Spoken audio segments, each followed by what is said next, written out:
Sibagiani sebagai Kepala Sekolah SD Negeri Kedua 3. Yang saya hormati Bapak Ibu guru yang telah meluangkan waktunya di sini dalam acara tentang pembahasan diseminasi penerapan budaya positif untuk pembentukan profil pelajar Pancasila oleh saya calon guru penggerak angkatan 7 Rofirul Hasan dari SD Negeri Kedua 3. Semangat Bapak Ibu. Semangat Bapak. Sudah makan sehat? Alhamdulillah luar biasa. Langsung saja di sini saya akan bertanya, apakah Anda setuju dengan pernyataan ini? Yang pertama, hukuman dapat mendisiplinkan anak. Benar atau salah? Benar. Benar. Ini tidak ada yang salah, tidak ada yang benar. Ini menurut pendapat Bapak Ibu saja ya. Yang kedua, pemberian hukuman dengan hal positif seperti membaca atau membersihkan halaman sekolah dapat meningkatkan disiplin anak. Bagaimana pendapatnya? Setuju atau tidak? Setuju, Pak Putra Sobat. Setuju. Terus kemudian yang ketiga, memberi penghargaan dapat meningkatkan motivasi belajar anak. Setuju atau tidak? Setuju. Baik. Ini pernyataan dari Bapak Ibu guru hebat SD Negeri Kedua 3. Kemudian kita lanjut.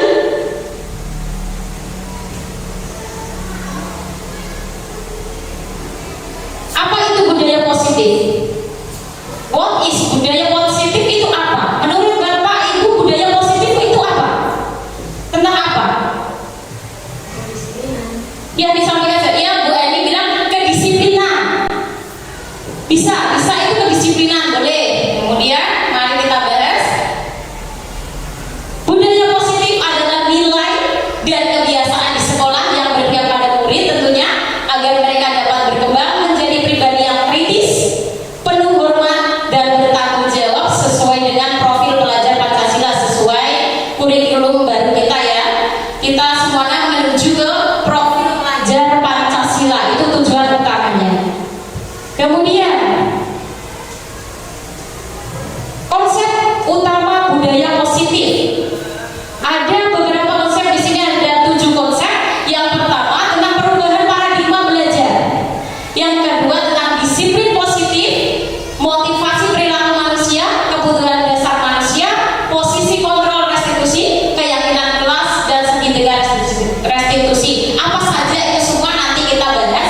Saya hanya ingin berbagi pengalaman dengan Bapak Ibu selama saya belajar menjadi calon guru penggerak angkatan 7. Dan ini harus saya sampaikan kepada Bapak Ibu. Jadi kita tahu bersama begitu ya. Kemudian perubahan paradigma, kita bahas satu persatu perubahan paradigma. Coba Bapak Ibu nanti kepalkan tangannya. Ini saya di sini ada kertas. Nanti coba kertas ini seperti ini ya. Seperti ini. Coba dikepalkan di dalam tangannya masing-masing Bapak Ibu. Ini nanti saya bagi satu persatu ya. Silakan. Iya, iya, terima kasih. Belakang ya, praktek semua nanti. Kantin. Iya. Tangannya mengandung nggak bisa. Udah sudah. Enggak masih.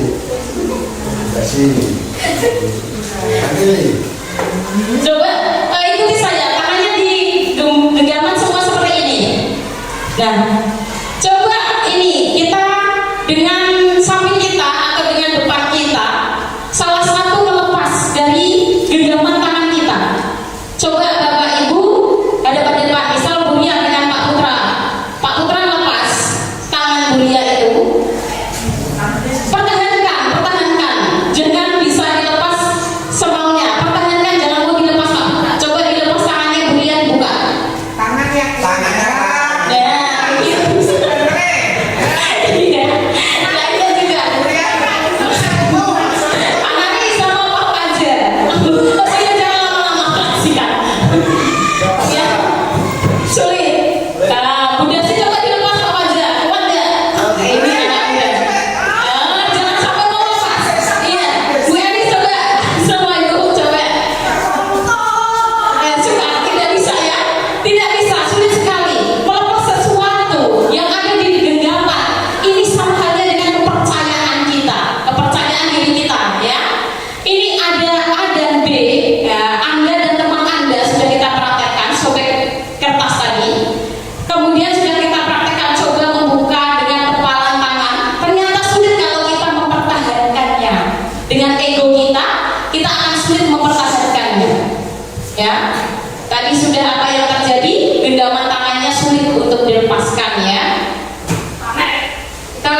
Dan teori kontrolnya hanya Anda yang bisa mengontrol diri Anda sendiri. Mau tidaknya kita berubah adalah berasal dari diri kita sendiri.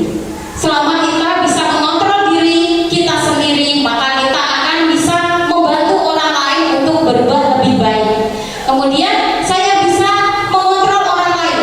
Anda tidak bisa mengontrol orang lain. Jadi pandangan kita harus bagaimana? Bisa mengontrol orang lain atau tidak? Itu kembali ke diri kita lagi. Pemaksaan Anda pada saat bujukan gagal. Jadi ketika kita melakukan suatu hal itu gagal, maka kita akan melakukan hal lain untuk membuat apa yang kita inginkan itu berhasil. Kemudian kolaborasi dan konsekuensi menciptakan pilihan-pilihan baru. Jadi akan timbul ide-ide baru untuk mendapatkan apa yang kita inginkan. Kemudian model berpikir menang atau kalah. Jangan selalu berpikiran saya menang, saya minta maaf berarti saya kalah. Itu jangan seperti itu. Dan kita harus menanamkan siswa seperti itu. Model berpikir menang-menang. Nah, jangan hanya ingin menang saja, tapi ada kalanya walaupun kita ini benar, kita juga bisa kalah. Begitu ya. Selanjutnya, masih semangat ya Bapak. Disiplin positif yang selanjutnya. Disiplin positif, mari kita bahas. Konsep disiplin positif, kebanyakan orang ini akan menghubungkan kata disiplin dengan tata tertib. Disiplin pasti hubungannya dengan tata tertib, itu sudah ada dalam pikiran kita. Teratur dan kepatuhan pada peraturan. Kata disiplin ini juga sering dihubungkan dengan hukuman.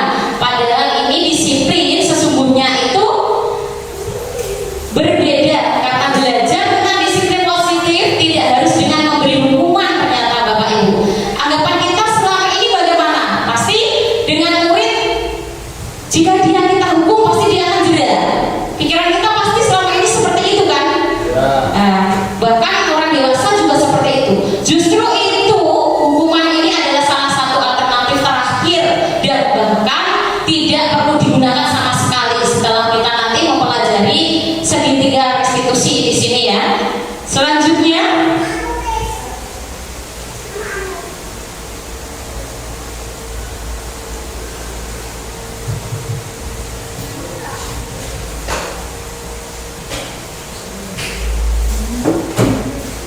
sebagai pendidik, apa tujuan kita?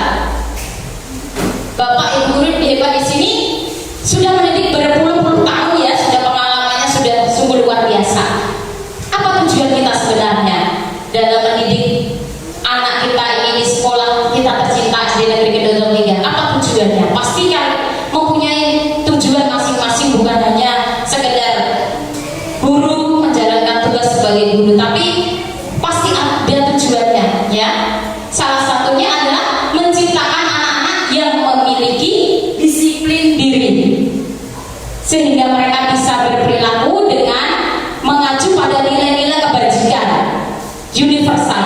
Nilai-nilai kebajikan universal itu yang nilai baik dari diri dalam diri kita sendiri dan memiliki motivasi intrinsik bukan ekstrinsik. Jadi dari dalam diri sendiri, bukan karena orang lain.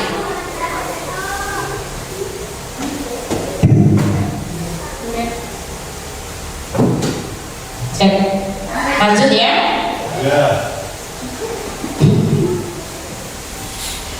Yang ketiga, motivasi perilaku manusia untuk menghindari ketidaknyamanan atau hukuman. Tentu saja kita tidak menginginkan Bapak Ibu kepengennya anak didiknya itu yang baik, nurut, begitu ya. Tidak. Tapi pada kenyataannya pasti di lapangan itu anak itu pasti di dugaan kita ada saja yang mereka lakukan, begitu kan? Nah, untuk menghindari ketidaknyamanan atau hukuman, ini adalah tingkatan terendah dari motivasi perilaku manusia. Biasanya orang akan bertindak untuk menghindari masalah yang akan timbul. Orang dengan motivasi ini akan bertanya, apa yang akan terjadi apabila saya tidak melakukannya? Jadi, ibarat kata penyesalan pasti ada di akhir ya. Kita melakukan pasti tidak ingin kedepannya itu tidak tahu apa yang akan terjadi, tapi penyesalan pasti akan ada di belakang, begitu. Yang kedua,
itu.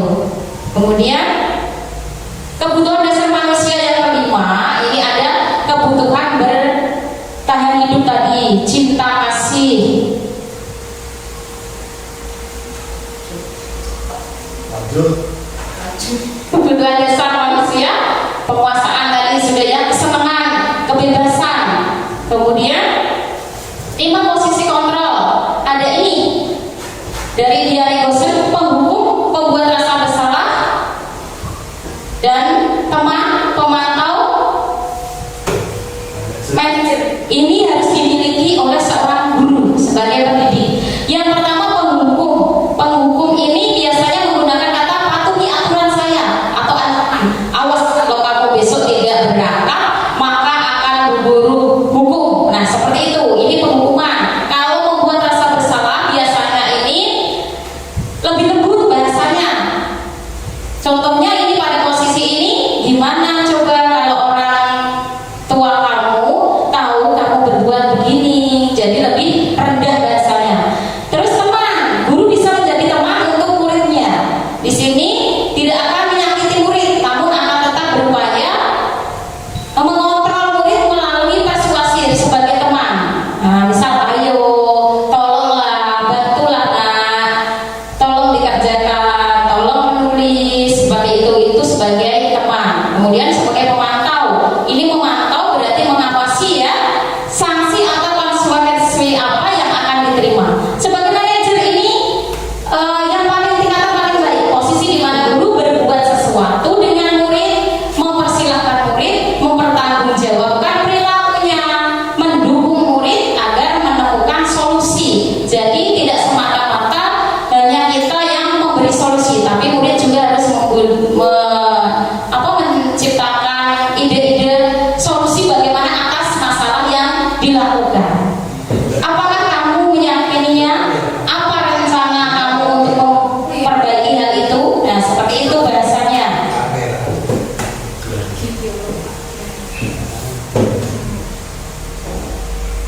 Keyakinan kelas. Nah, keyakinan kelas itu seperti setiap hari sebetulnya harus kita lakukan. Mengapa tidak peraturan saja? Sebetulnya keyakinan kelas itu hampir sama dengan peraturan kelas, di mana kita ubah bahasanya menjadi keyakinan agar kita itu merasa ikhlas menjalaninya, begitu ya. Mengapa harus keyakinan kelas? Nah, mengapa kita memiliki peraturan harus menggunakan helm bila mengendarai kendaraan roda 2? Kenapa? Otomatis kita kalau cenderung ke takut hukuman ya, takut kena tilang, biasanya seperti itu.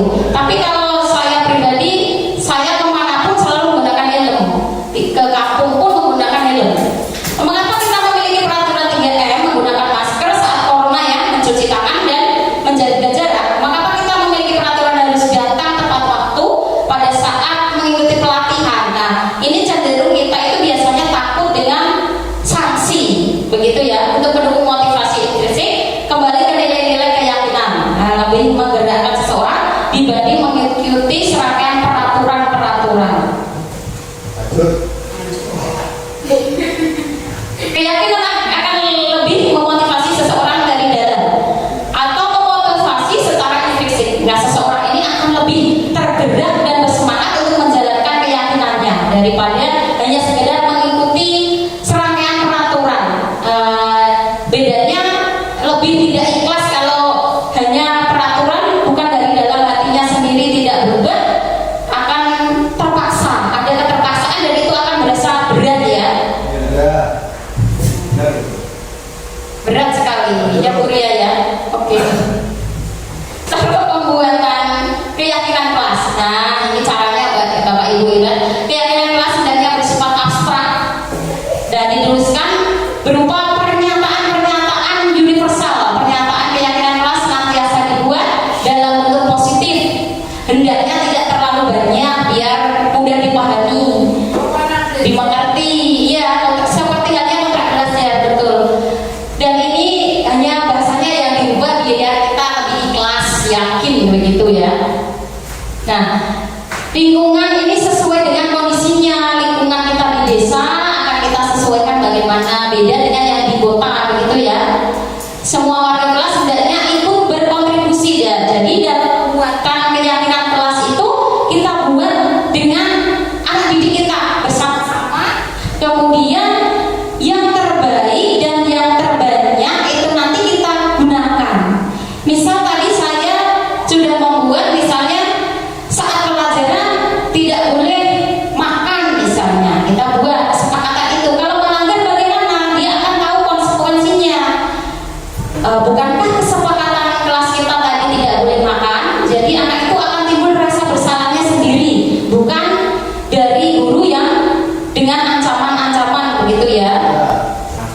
Kita ke segitiga restitusi. Nah, restitusi ini proses menciptakan segitiganya seperti itu, Bapak Ibu. Di sini kita akan menstabilkan identitas. Nanti ada contohnya, tapi mohon maaf jika contohnya nanti potret bukan landscape ya. Dan yang kedua ini validasi tindakan yang salah. Ini menstabilkan identitas. Ini menanyakan keyakinannya dulu, menanyakan kepada siswa itu saat melakukan kesalahan, kemudian menstabilkan identitasnya, kemudian baru validasi tindakan yang salah tadi harus bagaimana, harus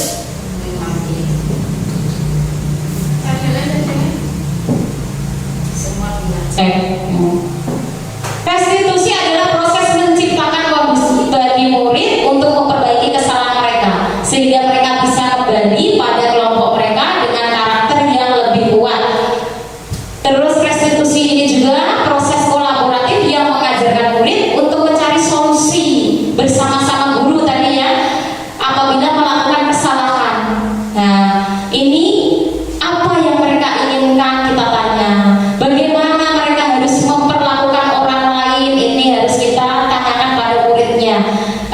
Seperti kelas saya sendiri itu banyak sekali siswa yang aktif, super aktif ya. Maka saya sering menemukan hal-hal masalah-masalah baru. Nah, manfaatnya apa? Membantu murid menjadi lebih memiliki tujuan. Nanti kita ajak menggunakan segitiga restitusi ini, kita ajak ibaratnya rembukan untuk menemukan solusi atas kesalahan yang dia sendiri lakukan untuk menjadi kembali ke komunitasnya menjadi lebih baik lagi ya, membantu murid menjadi lebih memiliki tujuan, disiplin motivatif dan memulihkan dirinya setelah berbuat salah. Tujuannya menjadi orang yang menghargai nilai-nilai kebajikan yang mereka percayai. Dia akan kembali lagi menjadi orang yang percaya diri bahwa dirinya adalah baik. Nah, ciri-ciri restitusi ini membedakan dengan program disiplin lainnya. Restitusi ini bukan menebus kesalahan ya Bapak Ibu, melainkan untuk belajar dari kesalahan. Kita sendiri sebagai orang dewasa juga harus belajar dari kesalahan. Terus restitusi ini memperbaiki hubungan. Nanti hubungan, misal anak itu berantem dengan temannya, kita akan kembalikan mereka hubungannya lebih baik lagi. Kemudian restitusi menuntut untuk melihat ke dalam diri, melihat dirinya sendiri. Oh, saya itu bagaimana hasilnya Nah, dalam segitiga restitusi ini yang satu menstabilkan identitas. Kita semua akan melakukan hal yang terbaik yang bisa kita lakukan. Contohnya, setiap orang pernah melakukan kesalahan dan kamu bukan satu-satunya, dan kita harus menyadari. Misalnya guru juga pernah melakukan kesalahan seperti itu ya. Jadi sehingga anak itu tidak akan minder bahwa dia wajar melakukan kesalahan, tapi nanti kita juga harus menemukan solusinya yang terbaik. Kemudian semua perilaku memiliki alasan. Contoh, kamu ini tentu punya alasan melakukan hal tersebut. Alasannya apa? Kenapa kamu menjahili si A misal? Ada alasannya dan kita harus tampung, kita harus terima. Kemudian menanyakan keyakinan. Kita semua memiliki motivasi internal. Contoh, keyakinan kelas apa yang kita sepakati tadi. Yang pertama, berbuat salah itu tidak apa-apa. Kemudian tidak ada manusia yang sempurna. Bapak Ibu tidak tertarik mencari siapa yang salah, tapi Bapak Ibu ingin mencari solusi dari permasalahan ini. Pada tahap kedua, kamu pasti punya alasan mengapa melakukan hal itu. Tahap ketiga tadi apa? Bayangan apa tentang tadi ya kelas kita, kesepakatan kelas kita. penerapan segitiga restitusi dalam pembelajaran. Saya menemukan di sini ada dua kasus. Kasus yang pertama, setiap berangkat sekolah Devina sering terlambat masuk ke sekolah. Dengan kejadian tersebut, guru mengajak Devina untuk melakukan pendekatan segitiga restitusi. Kasus yang kedua, saat kegiatan belajar berlangsung di kelas, Solekah ini tertidur di dalam kelas. Pada saat istirahat, ini guru memanggil dan mengajak Solekah melakukan pendekatan segitiga restitusi. Nah, kita akan simak video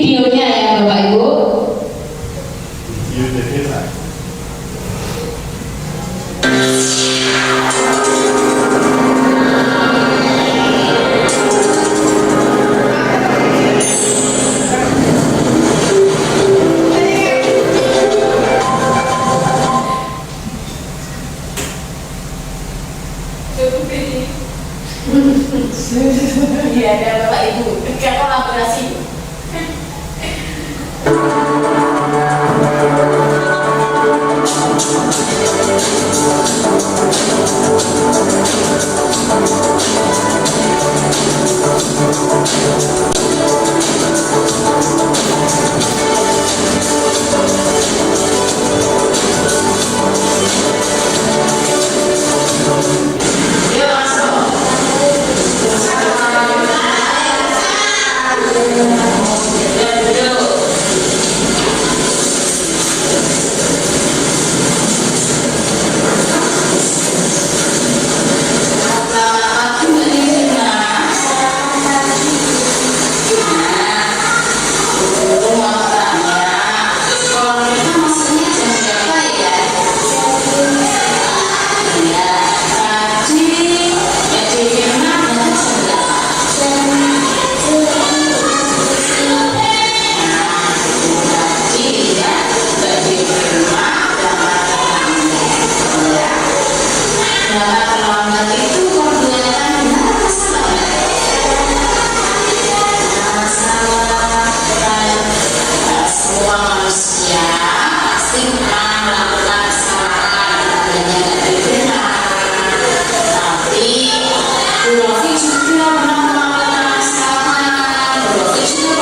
bicarakan bersama. Seperti itu seharusnya dalam menangani suatu masalah seperti itu ya.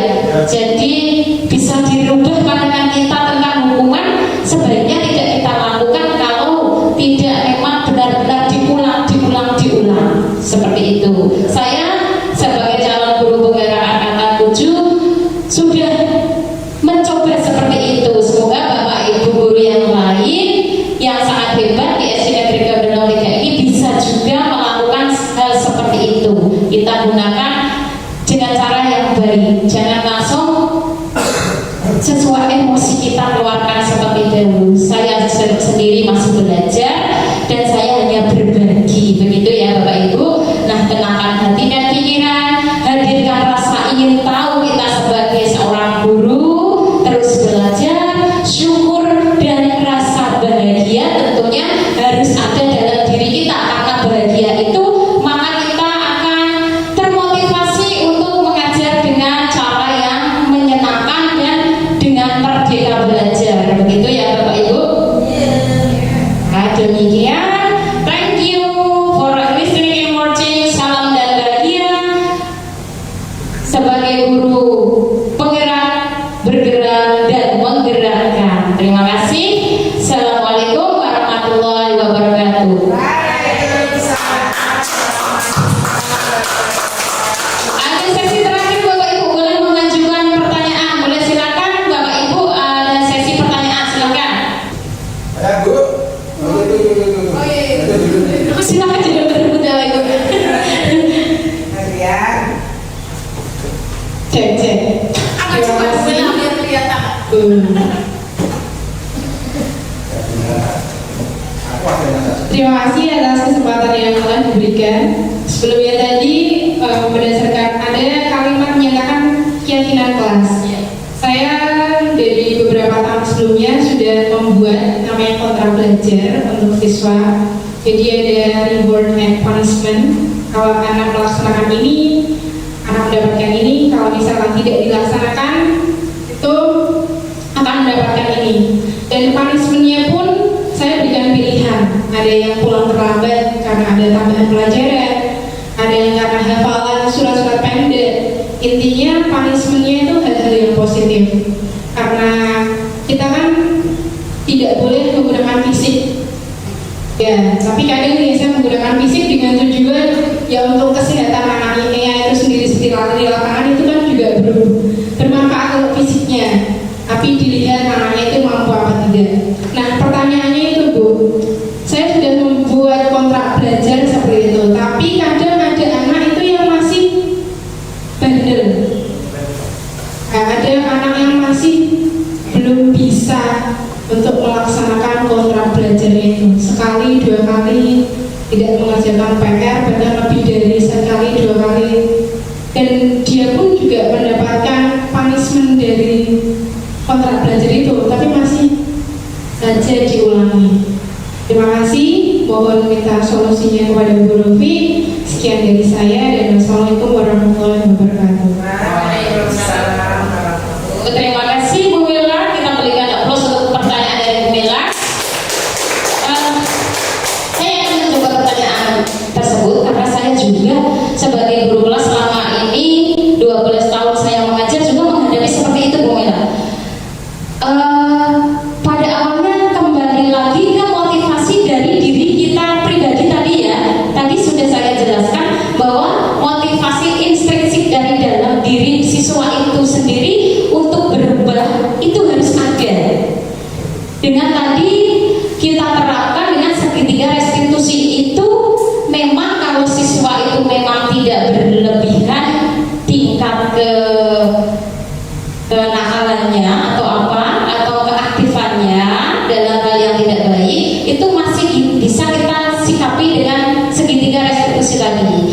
Namun kembali lagi tadi ada yang paling akhir, hukuman itu mungkin kita bisa telisik, bisa telusuri anak itu seperti apa, kita telusuri ke keluarganya, bagaimana di keluarganya, lingkup keluarganya itu seperti apa sebenarnya, sehingga anak itu tidak ada dera dalam selalu membuat kesalahan-kesalahan dan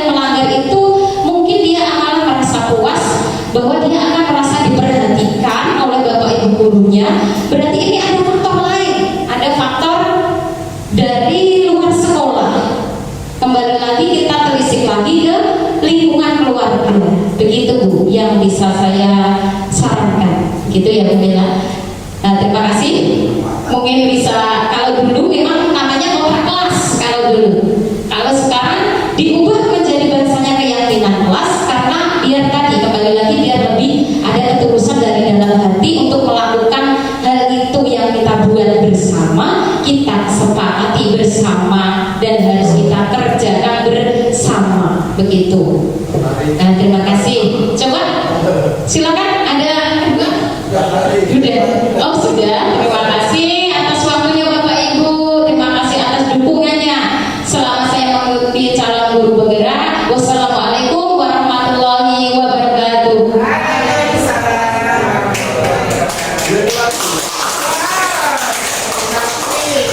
Aku kayak nakal dengan orang tua cilik orang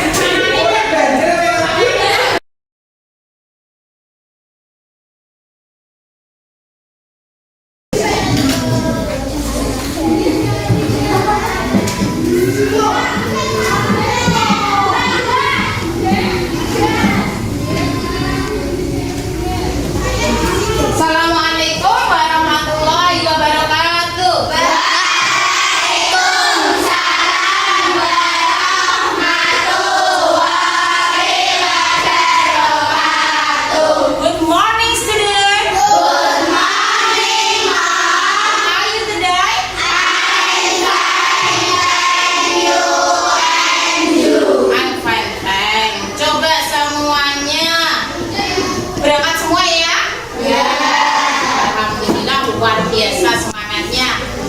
Coba tepuk the bestnya dulu, tepuk the best. I'm the best. You are the best. We are the best. Yes, yes, yes. Nah, tadi sudah berdoa. Kemudian begini. Di dalam ruang kelas ini kita ingin pembelajaran yang seperti apa? Menyenangkan, pastinya apa? Menarik, seperti itu ya. Dan semua itu harus didukung dengan yang keadaan di dalam ruangan itu harus nyaman atau bagaimana. Nah, kita sebelum pelajaran kita lakukan kesepakatan kelas dulu. Kesepakatan kelas itu apa? Nah, jadi kita bentuk bersama-sama yang kita nanti jadikan menjadi keyakinan kelas. Agar apa? Agar kalian dalam melakukan hal itu dengan penuh keyakinan. Jadi benar-benar dilakukan. Begitu ya? Nah, nanti Ibu kasih kalian kertas, kemudian nanti silahkan diisi keyakinan kelas itu, kelas yang seperti apa yang kalian inginkan. Nah, sama halnya dengan peraturan kelas. Mengerti? Mengerti. Jadi ditulis di sini, kemudian nanti setelah selesai nulis bisa maju ditempelkan di sini. Ya, ini kelompok sini, kelompok A, ini yang satu kelompok B. Silakan keluarkan pulpen kalian. Iya Mas. Saya ambil sini.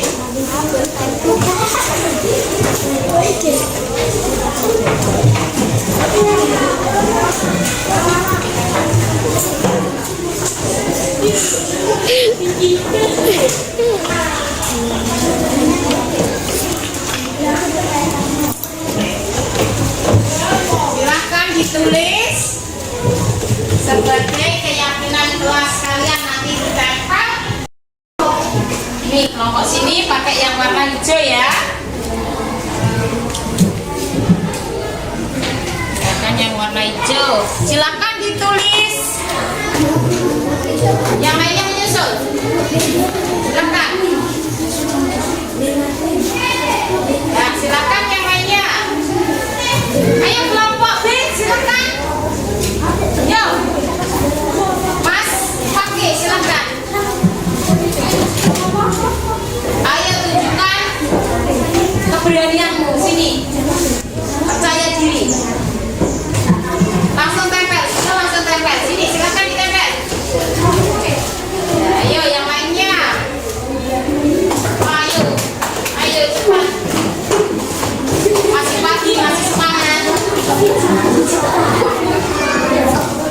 Ini masih kosong, silakan.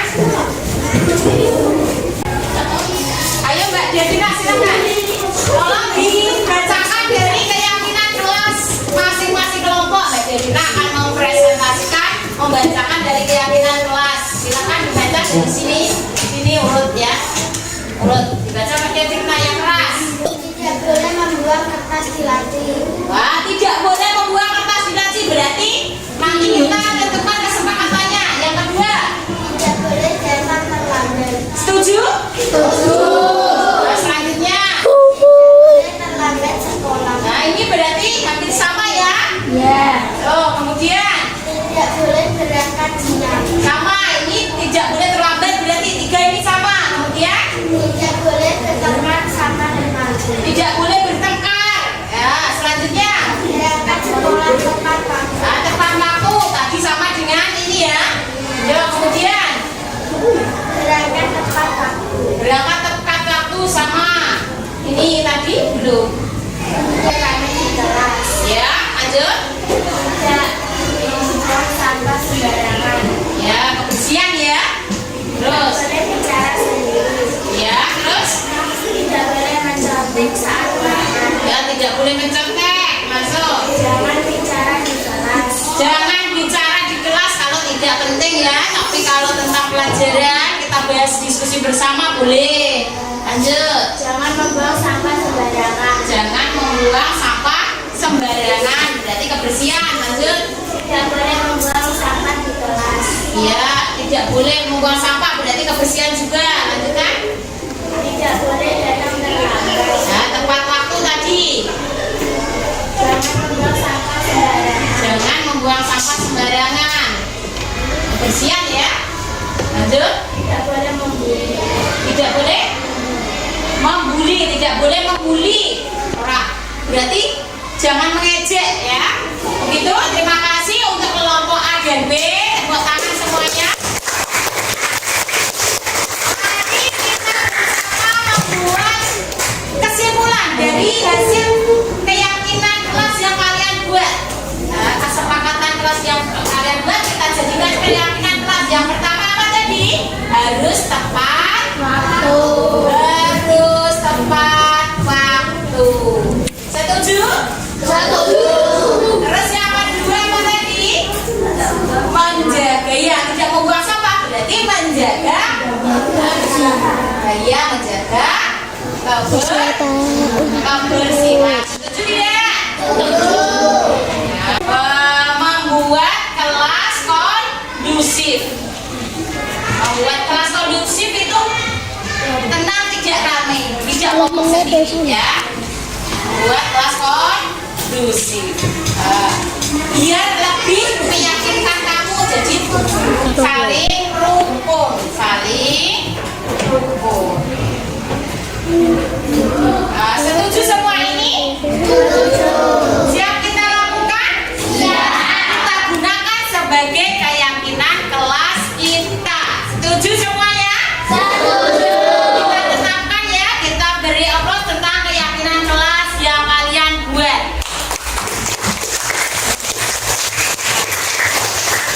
Terima kasih. Kita akan menggunakan keyakinan kelas ini selama pembelajaran kita. Sekarang kita bisa mulai pelajaran hari ini. Silakan dikeluarkan bukunya untuk hari ini.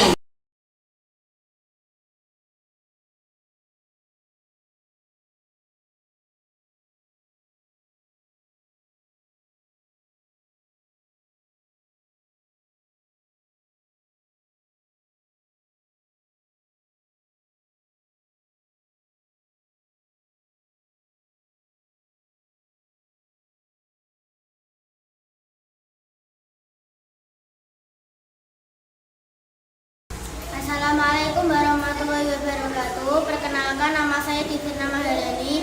Saya siswa kelas 5 dari SD Negeri Kedorong 3, Kecamatan Demak, Kabupaten Demak. Saya merasa kegiatan di sekolah yang dilakukan Bu Rofi membuat saya semakin kreatif. Terima kasih Bu Rofi. Assalamualaikum warahmatullahi wabarakatuh. Saya Muhammad Hajar Kurniawan, guru kelas 4 SD Negeri Kedurung 3. Terima kasih Bu Rofi yang telah berbagi ilmu tentang budaya positif sehingga peserta didik terbentuk karakter profil pelajar Pancasila. Semangat dan semoga sukses selalu, Bu Rofi.